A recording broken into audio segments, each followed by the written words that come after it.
সাবেক বাংলাদেশের প্রধানমন্ত্রী শেখ হাসিনা, আপনাকে স্বাগত জানাই। আপনি আমাদেরকে সময় দিয়েছেন, এসেছেন আমাদের কাছে এবং যুক্ত হয়েছেন আমাদের সঙ্গে, সেজন্য আপনাকে ধন্যবাদ এবং কৃতজ্ঞতা। আমাদের সাথে আরো থাকছে ইউনূস, ডক্টর মোহাম্মদ ইউনূস। আপনাকে আমাদের অনুষ্ঠানে স্বাগত জানাই। আপনাকে আরো জানিয়ে রেখি, আমাদের সাথে আমাদের প্রযোজক আরাফাত এবং আমাদের যারা জার্মান কলাকুশলী আছেন তারা সবাই আপনাকে সালাম শুভেচ্ছা জানিয়েছেন। আমরা আপনাকে খুব ধন্যবাদ জানাই আমাদেরকে সময় দেওয়ার জন্য। আমিও সালাম জানাচ্ছি সবাইকে, অসংখ্য ধন্যবাদ সবাইকে। আপা এতদিন ধরে গর্তের ভিতরে থাইকা আপা সমানের দোয়া ইউনুস পড়ছেন বলেই না এমন বিজয়ের দেখা। পলানোর সময় সেই মানুষগুলির কথাও মনে পড়লো না শেখ হাসিনা। আপা, আপনার একটু মন্তব্য শুনতে চাই। আপনি আমাদের একটু বলবেন জুলাই অভ্যুত্থানের ফল। দেশবাসীর কাছে আমি বিচার চাই, কি অপরাধটা কি করেছি যে এইভাবে, যেখানে আমি মানুষের ভাগ্য পরিবর্তনের কাজ করে যাচ্ছি, মানুষের জীবন মান উন্নয়ন করেছি। আজকে বাংলাদেশ সেই 2008-এর বাংলাদেশ আর 2024-এর বাংলাদেশ তো এক না। বাংলাদেশের মানুষের জীবন মান তো উন্নত হয়েছে। আমাদের অর্থনীতি আজকে কত কত উপরে উঠে গিয়েছিল, এবং এটা মনে হলো যে আর কিছু না, এটা আমাদের অর্থনীতিকে সম্পূর্ণ পঙ্গু করে দিয়ে বাংলাদেশকে আবার ভিক্ষুকের জাতি করে দেওয়া। এটাই বোধহয় এদের পিছনে ষড়যন্ত্র। সেটাই হচ্ছে সব থেকে দুঃখজনক, যে দিন রাত অক্লান্ত পরিশ্রম করে বাংলাদেশটাকে যখন একটা জায়গায় নিয়ে আসলাম, আজকে সেখানে দেখি এই একদিকে জ্বালা পোড়া সব কিছু। ঠিক যে প্রতিষ্ঠানগুলি মানুষের সেবা দেয়, আজকে মেট্রো রেলে চড়ে মানুষ কত অল্প সময়ের মধ্যে সময় বাঁচিয়ে কর্মস্থলে পৌঁছতে পারতো, আবার ফিরতে পারতো। সেখানে ছাত্ররা, চাকরিজীবী, সাধারণ মানুষ সবাই তো যেতে পারতো। সেই স্টেশনগুলি পুড়িয়ে এখন ট্রাফিক জ্যাম, মানুষের কষ্ট। আমি তো কষ্ট লাঘব করেছি, কিন্তু যারা এইভাবে আগুন দিয়ে পুড়িয়ে মানুষের সে কষ্টে আবার ফেলে দিল, তাদের বিচার দেশের মানুষকে করতে হবে। আমি খালি সকলের সহযোগিতা চাই।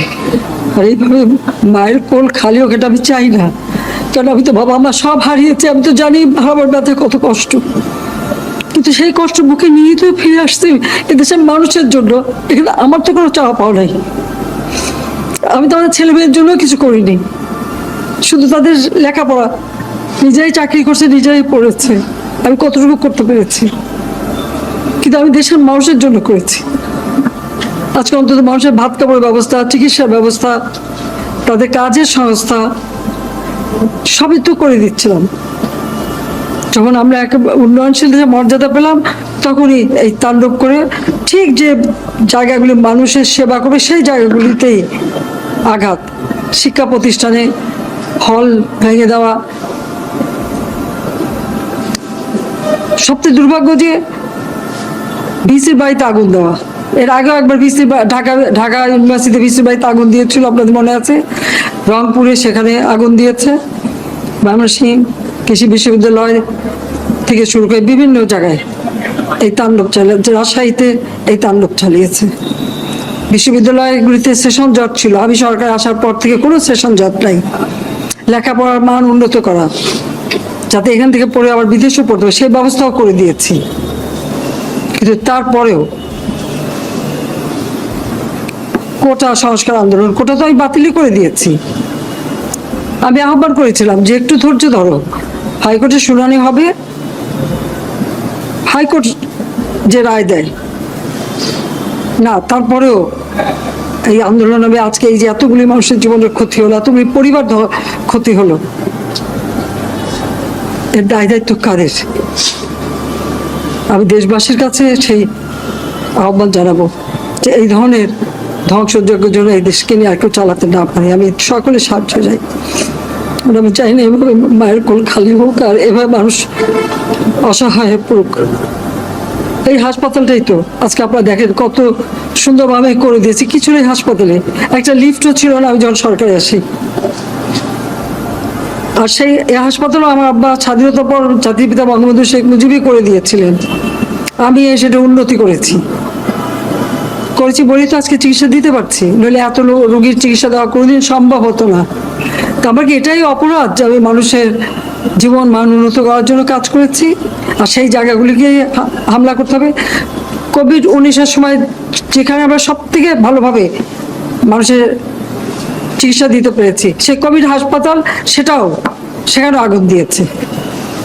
এটা কি ধরনের খেলা? যাক, আমি আর কিছু বলতে পারি না।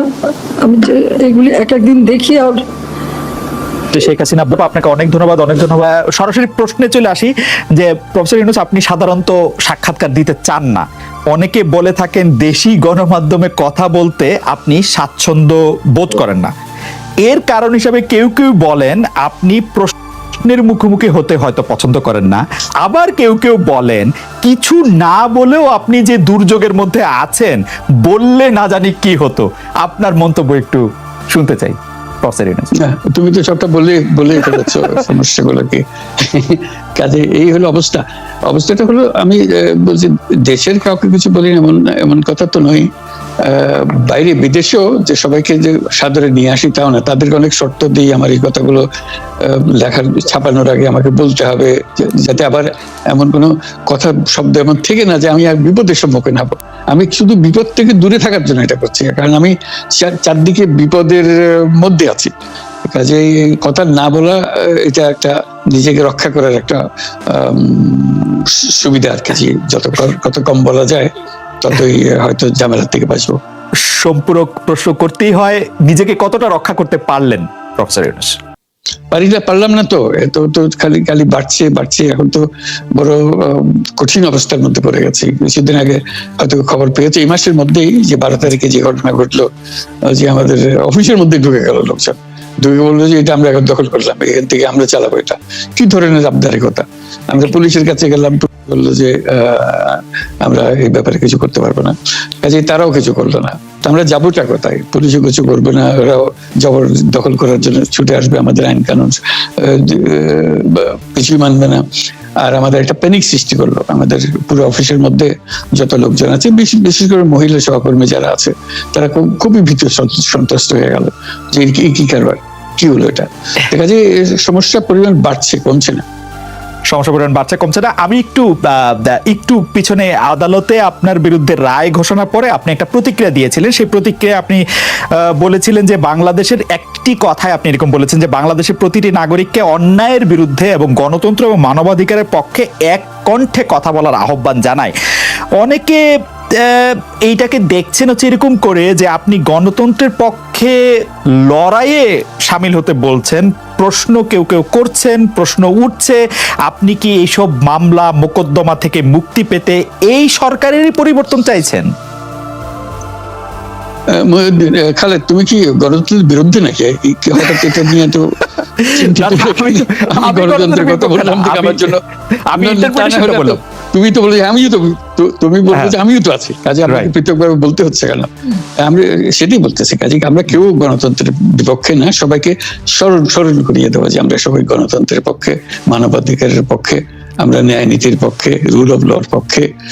এইগুলো না থাকলে জাতি হিসেবে আমরা টিকে থাকবো না তো। কাজে যখনই মনে হচ্ছে যেগুলো এখন ফরেন ওয়ার্ডস হয়ে গেছে, তাতে মনে হবে যে আমাদের সমাজ হিসেবে আমাদের দায়িত্ববোধ অনেক বেড়ে গেল। এগুলোকে প্রতিষ্ঠিত করা, সোচ্চার করা, মুখ ফুটে বলা, এটা সবাইকে বলতে হবে, মুখ ফুটে বলতে হবে। আমার বিরুদ্ধে অভিযোগ হলে আমি বলছি না বলে, আপনি বলছেন না কেন? একবার বলে এখন তোমার প্রশ্নের সম্মুখীন হয়ে গেলাম। অনেকে বলছে না, আপনি তো শতবার শতমুখে গণতন্ত্রের কথাই বলবেন, আমাদের সবারই বলা উচিত, কিন্তু প্রশ্নটা এমন ভাবে তোলা হচ্ছে যে আপনি আসলে আপনার রায় ঘোষণার পর আপনি বলছেন গণতন্ত্রের কথা, মানবাধিকারের কথা। অনেকে বলছেন যে এই কথা কি আসলে যেহেতু ব্যাপারটা আপনার উপরে আসলো তখনই আপনি আসলে বললেন কিনা, নাকি আপনি আসলে বলতে চান না, আপনি আগে যেরকম বলছেন? হতে পারে, মুখ যখন বন্ধ থাকে কোনো কথাই বলা হয় না। এখন যখন মুখ খোলার সুযোগ হয়েছে, সামনে ক্যামেরা নিয়ে দাঁড়িয়ে আছে, মাইক্রোফোন দিয়ে দাঁড়িয়ে আছে, কথা বলছি, কাজে মনের কথাটা বললাম আর কি। যেটা মনে ছিল বলা হচ্ছিল না সেটা বললাম। এটা আমার ধারণা এটা সবারই মনের কথা, সেটাকে প্রকাশ করা। তারাও চায় যে তারা বলুক, আমি বললে তাদেরও মনে সাহস আসে যে উনি বলছেন যখন আমরাও বলতে পারবো।